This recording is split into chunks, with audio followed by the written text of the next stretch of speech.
జగన్ తన క్రిస్టియన్ సంప్రదాయాలకు విరుద్ధంగా మరోమారు హిందూ దేవతలకు పూజలు నిర్వహించారు. ఇప్పటికే ఆయన తాను సీఎంగా ఉండగా వెంకన్న సెట్టేసి అక్కడ భక్తి రాహిత్యంతో కూడిన పూజల కారణంగా ఓడిపోయారని అంటారు పలువురు పాస్టర్లు. ఎందుకంటే ఎవరైతే ప్రభువును నమ్ముతారో వారు మరొక మతానికి చెందిన దేవీ దేవతలకు పూజలు నిర్వహించరాదని అంటారు వీరు. కానీ జగన్ తనపై ఉన్న క్రిస్టియన్ సీఎం అన్న ముద్ర చెరుపుకోవడానికి చాలానే ప్రయత్నాలు చేశారు. ఫైనల్ టచ్ ఇద్దామని వెంకన్న సెట్టేసి మరి స్వామివారిని భారీ ఎత్తున కాకాపడదామని గట్టిగానే ట్రై చేశారు. కానీ తన సతీమణి భారతిరెడ్డి తిరుమలలో ఏర్పాటు చేసిన తన సైన్యం ఎఫెక్టు, దీంతో పాటు ప్రసాదం నాప్కిన్ కి చుట్టిన పాప ఫలితమో అది కాస్త బెడిసికొట్టి స్వామివారు నాతో పెట్టుకుంటే పంగనామాలే అన్న కోణంలో 11 సీట్లు ఇచ్చారని అంటారు పలువురు శ్రీవారి భక్తులు. ఇప్పుడు చూస్తే వినాయక చవితి సందర్భంగా మరోమారు హిందూ భక్తావతారం ఎత్తారు జగన్. ఈ సందర్భంగా స్వామివారిని ఏదో కోరుకుంటున్నట్లు కనిపించింది. ఈ మర్మరింగ్ కి మీనింగ్ ఏంటా, అది ఏం కోరుకుని ఉంటారా అన్నదే ఇప్పుడు సోషల్ మీడియాపై భారీ ఎత్తున చర్చ జరుగుతోంది. అదెలాంటిదంటే, గతంలో వైఎస్ కొడుకుగా ఒకే ఒక్క ఛాన్స్ అన్నాను, జనమిచ్చారు, వాని నిండా ముంచాను. ఇప్పుడు చూస్తే నన్ను కనీసం ప్రతిపక్షానికి కూడా దిక్కు లేకుండా చేశారు. ఇప్పుడు అందరూ నన్ను సాధారణ ఎమ్మెల్యే అని దెప్పిపొడుస్తున్నారు.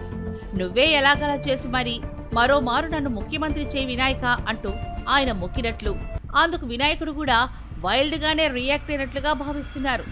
చాలయ్యా జగను, చాలు. జనం సొమ్ము నువ్వు పప్పు బెల్లాల్లా బంచి రాష్ట్రాన్ని దివాలా దించింది చాలు. ఇకనైనా అమరావతి ఎదగని. ఆ మాటకొస్తే ముందు నువ్వు నీ వాళ్ళు దేవతలు కొలువైన అమరావతిని వేశ్యల రాజధాని అంటూ దుష్ప్రచారం చేయించింది ఇక చాలు. దేవతలని అక్కడ ఉన్నా కూడా నువ్వు దాన్ని వేశ్యలంటూ నీ మీడియా ద్వారా చేయించిన రభస కైలాసం వరకు రాలేదనుకున్నావా ఏంటి?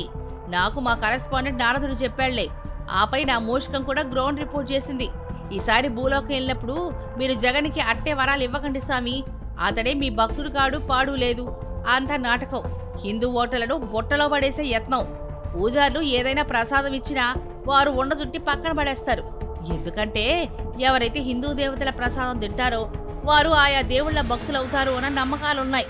వాటి ప్రకారం వారెట్టి పరిస్థితుల్లోనూ మన ప్రసాదాలను సైతం ముట్టరు. కాబట్టి అట్టే ఆ దొంగ భక్తిని చూసి మురిసిపోకండి స్వామి అని నాతో చెప్పి పంపింది. మా అమ్మ పార్వతమ్మ కూడా ఇదే చెప్పిందిలే. కారణం ఏంటంటే, నేనేమీ లేని పిండి బొమ్మ నుంచి నన్ను పుట్టించాను. అక్కడ బాబు కూడా ఏమీ లేని ఆ ప్రాంతాన్ని సుసంపన్నం చేయడానికి ఒక రాజధాని పుట్టించాలని చూస్తున్నాడు. దాన్ని దేవతల రాజధాని అని కూడా అంటారులే.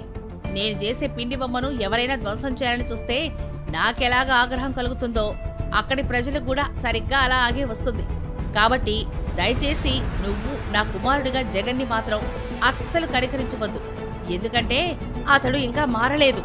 ఒక రాజధాని పట్టుకొని అతని మనుషులు చేపల పడ్డానికి కూడా పనికి రాదనడం, పులస చేపలు ఇక్కడ దొరకొచ్చని వెటకారం చేయడం అక్కడి జనాల్లో కోపం తెప్పించేస్తోంది. ఎవరైతే జనవ్యాఖ్యం పట్టకుండా అనుచిత వ్యాఖ్యానాలు వినిపిస్తారో వారిని మనం అస్సలు క్షమించరాదు. కాబట్టి బీవేర్ ఆఫ్ ఇట్ బెటా అంటూ మా అమ్మ కూడా చెప్పింది. ఇక మా నాన్న సంగతి సరే. ఆయన మల్లికార్జునుడుగా కొలువైన శ్రీశైలం వేదికగా అన్య మతస్థులను మీ హయాంలో ఎలా ప్రోత్సహించారో, ఆయన భక్తుల మనోభావాలకు ఎలాంటి కష్టం కలిగించారో ఒక్కసారి గుర్తు చేశారు. కాబట్టి నీ కోరికలు నేను గనక తీర్చితే జనం కోరికలకు ఘోరీ కట్టడమేనని ఆ వినాయకుడు కూడా జగన్కి స్పష్టం చేసినట్టు తెలుస్తుంది అన్న కామెంట్లు వినవస్తున్నాయి.